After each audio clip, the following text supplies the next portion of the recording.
Good morning, everyone. I'm just checking my emails the other day and I pulled up this letter. So let's get this pulled up here. From Ian Grisham. Matthew, hope this letter finds you well. Sincerely, Ian. No letter there. Oh, there we go. Letter again. Attempt 2. Off to a good start. Off to a good start. Alright, so what do we got here? Apparently there were some conspiracies going around that the commissioner was making some BS moves under the table that some people didn't like. Let's see if there's some evidence. I heard there's a lot going on, and so one of our league managers here, Ian Grisham, decided to look into it. And here are his findings. His official statement, let's say.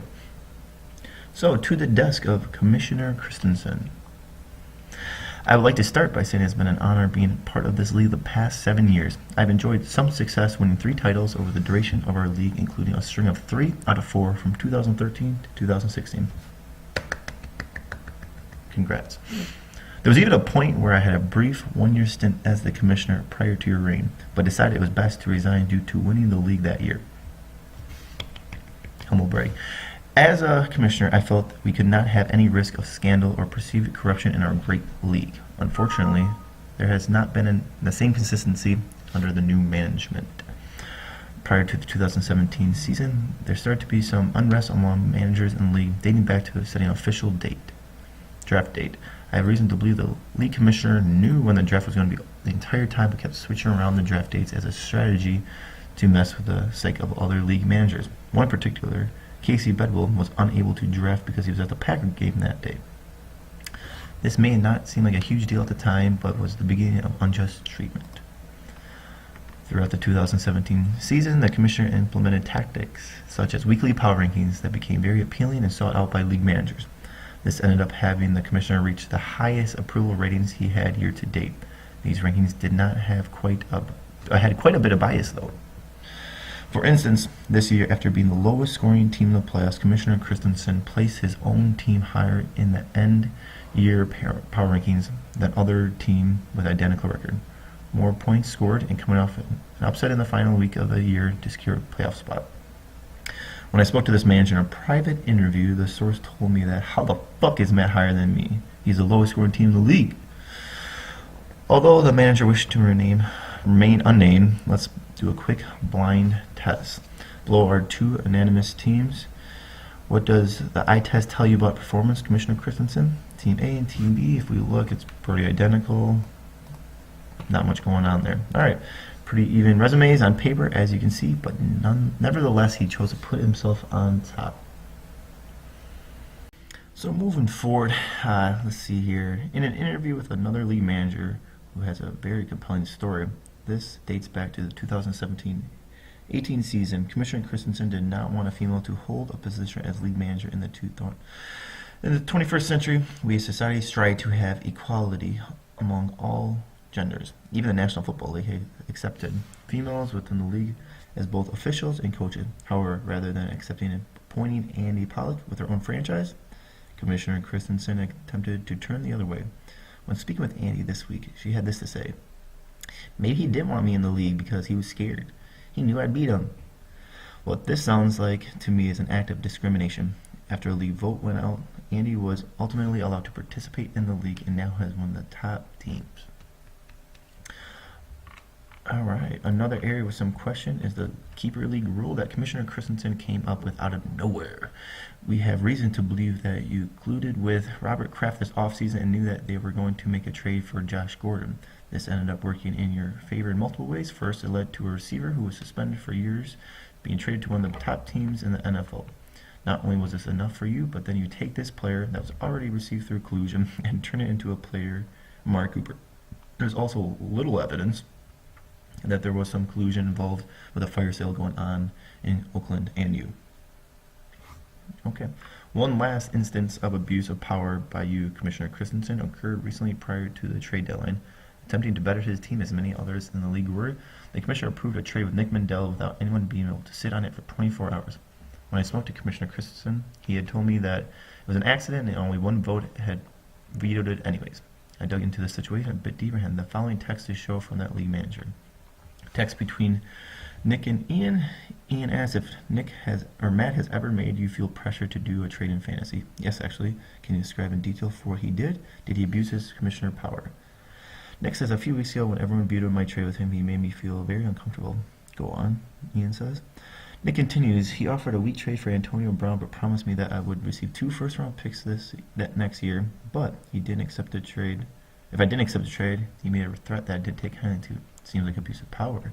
He said if I didn't complete the trade, he would come break into my apartment and murder my dogs. I agree, total abusive power. Ian says, sheesh, should report this to the cops. And that is why Nick said he accepted the trade so quickly. So Ian finalizes his statement saying, I believe I painted a pretty clear picture of multiple instances of abuse of power in the league this year and seasons past. Although no one is perfect in this world, we expect higher character out of the face of our league. Ultimately, Commissioner Christensen has a very shaky track record, to say the least. It is my hope that shedding some light on this matter will push us in a direction of change in the future. With that being said, I ask for your resignation. Sincerely, Ian Grisham, league manager, 3-time champion. P.S. I outscored you by 105 points this year and beat you head-to-head by 41. Suck it. Well, I appreciate all the hard work you put into this document and your official statement. I will go through all the evidence and your findings and make an official statement here shortly. Thank you.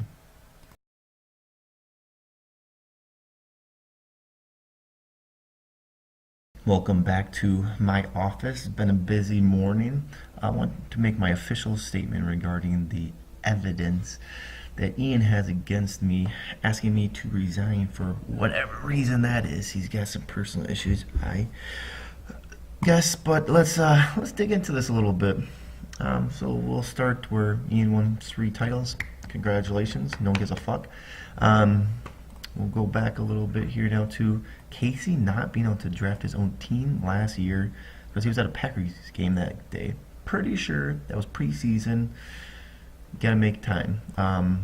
Didn't actually jump around with the draft because I wanted to make Casey not be able to draft. It was more of that it was either we had 6 people drafting, 8 people drafting, or 9 people drafting, and that's going to be the one that wins. Sorry, Casey couldn't draft, but luckily for him, his brother could draft his team for him, and because of that, he actually finished 2nd last year in the division. Actually, 2nd overall in the other conference as well because he was better than the teams over here. So he finished 9-4, actually scored more points than Kyle, but for some reason it was a problem because he couldn't draft his own team. His brother's actually a better drafter than him, so he should be thankful for that, Ian. You didn't even interview him, so he might not even be mad about it. 2, Casey drafted his own team this year, and he kind of sucks. Didn't miss playoffs. One of the only ones that didn't make the playoffs from last year. And this year I beat him head-to-head by 4 points. Interesting enough is that Ian tries to back Casey and saying he's got his back and all this stuff, when really I have evidence right here that says Ian was out to get Casey. Funny how things change these days. But hey, whatever floats your boat, Ian. Moving forward to, let's see here, Kyle saying I'm the lowest scoring team. Oh, sorry, not Kyle. Some manager that was ranked 6th in the power rankings. Who's Kyle? He was put there because ESPN put him as a 6th seed and me as a 5 seed because of a few reasons, not because of some head-to-head blind test. Let's find the exact reasons why he was put 6th by ESPN, not myself, which I actually agree with. So initially, I scored 20 points less. Sure, okay. But that's only 1.6 points per game less. Not a big deal. Yet, Kyle gave up 300 more points. That's just terrible defense. That's about 15 points a game? Not very good. Compared to me, when he walks into the playoffs, sure, he beat Evan an upset to get into the playoffs, but that was only a 1-game winning streak. The week before, he lost to Bovey. I had 2 straight wins. One was against Weinberg, who also is a playoff team. So let's look here. Lowest scoring team in the playoffs? Sure, but I've also given up a lot less because I got good defense.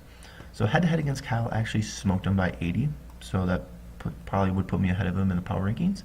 I also beat Evan and Zach throughout the year, lost to David by 0.2, scored an average of 143 over the last 2 weeks compared to Kyle's 112 moving into the playoffs. Also lost, when I said I lost to Bovey, he lost by 43. 43 to a worst team in the league. So there's that. Interesting.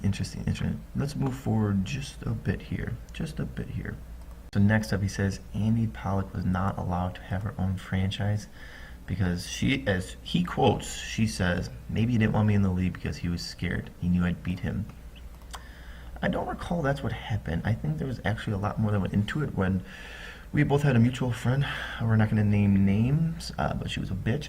And we were friends with both of them, and we broke up. So then Andy actually took the side of this unknown person, and no one longer wanted to be in the league. So I reached out to her, seeing what happened, and I said, direct text from Andy right here, and I said, didn't we only kick you out of the league because you didn't like me that one year, so it's really your fault? And she goes, laugh my ass off, true. So it's Andy's fault for not being in the league that year. It wasn't anything to do with me being sexist. Thank you, Ian. Moving forward, the keeper rule. I asked everyone if they want to be in it. Let's see here. Where did I put that keeper rule? Since we have everyone back in the league, I was thinking of doing a keeper year. Thoughts? Pretty much everyone said they were fine with it. And then when some people didn't like us changing the rules, I went straight up and said, if you don't like the rules, leave the league. I'm not changing the rules in order to satisfy everyone. The rules are pretty fair. It's weird that no one left the league after I said that. So what can you do? You know, it's just what it is. So let's see here. Trading for Josh Gordon. Apparently me and Robert Kraft have a great relationship. Actually, we do. But I had no idea he was going to trade for Josh Gordon. If you look, I even asked him. Right here. Good morning, Mr. Kraft. He said, good morning, Commissioner. I said, with Edelman being suspended, are you looking at making any moves to boost your receiver groups, especially after trading away Brandon Cooks this offseason? So I was actually thinking he was probably going to make some kind of move, but he says, at this time, we believe we have enough talent. We got Gronk healthy, Tom Brady being the GOAT, and we shouldn't have any problems. So I said, good luck. You know what? All right. A few months down the road, I keep Josh Gordon, and he's traded to the Patriots. I'm like, what the fuck, Kraft? Why don't you tell me that was going to happen? And he said, dude, just making a power move. I said, you told me you weren't going to make any moves. He goes, things changed. Had an offer I couldn't refuse. Can't blame him for that. Robert Kraft, I understand. I didn't know Josh Gordon was going to be going to the Patriots. He couldn't tell me. He didn't know it was going to happen. What can you do? But luckily for me, I had Cooper. He started performing well, so I decided to ditch him and able to flip that to Amari Cooper for a playoff push. Pretty simple right there. Then push through any trades. Let's recap that. So, let's see here. No one was able to sit on the trade for 24 hours because I accidentally pushed it through. I'm pretty sure. Let's see here. In the group me. Sorry about this. Getting a little unorganized here. I want to do. Here, right here. Nick and I accepted a trade. I accidentally pushed it through.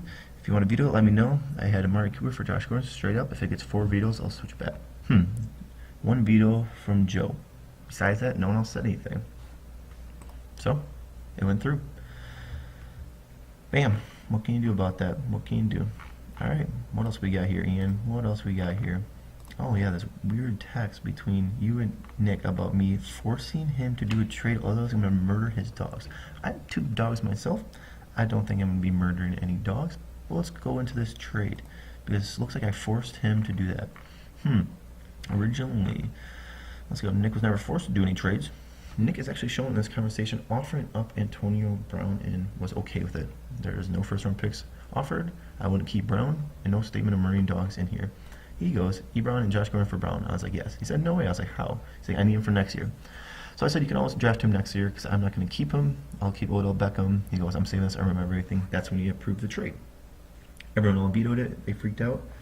But yet, I don't see anything wrong with Amari Cooper for Josh Gordon. So, good times, good times.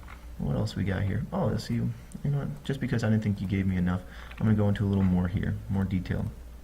So Nick says Nick might be two-faced here because after the Brown trade, Nick sends me, Casey confirmed Ian is indeed salty.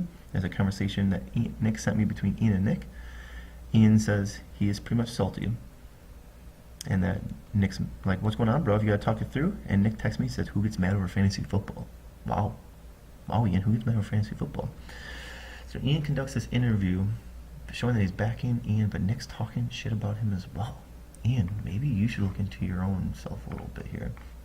So I got some information between Ian and Nick. Well, Ian showing the interview, showing he's all about Nick, making sure he's okay. Let's see here. If Nick accepts that trade, I'm gonna be so pissed. He should be off limits to trade with. I was like, hey man, it's a straight deal. I offered him a deal and he accepted. He goes, still trade rep. He just gives everything away for nothing because he's trash. I was like, hey, he negotiated. He goes, can't stand that kid. Wow, can't stand that kid. Unbelievable, man. You better start looking at your own evidence there. You got a little ghost in the closet there, man. You gotta be careful.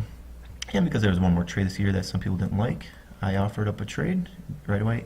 Ryan says, deal, I'll put this together. Right after, Ryan goes, I don't think it's a crazy deal. I just need to shake up my team. He's trying to improve his team. He wants Aaron Rodgers and Ebron. I said, exactly. He goes, they're just being assholes, be assholes. So, just regarding any type of collusion, just look at all these conversations. I mean, you think I'm doing collusion. Let's look back at an unknown source right down here. Someone asked me if I was with Ian. I was like, no. I was like, what's up? He's like, want to move in? Free room. Want all the players from my fantasy team just so we can beat Ian, split the winnings? Weird. And I didn't even respond. You can see the date right there. I never responded to it because I'm not into that kind of offer. I beat Ian fair and square. You know? And beat Ian fair and square. Sure, he beat me this year, but I made playoffs. Yes, he beat me by 30, 40 points. But look at these records here. He's 5-8. I'm 7-6. I mean, what more can you want from me, man? I mean, you're asking me to resign here.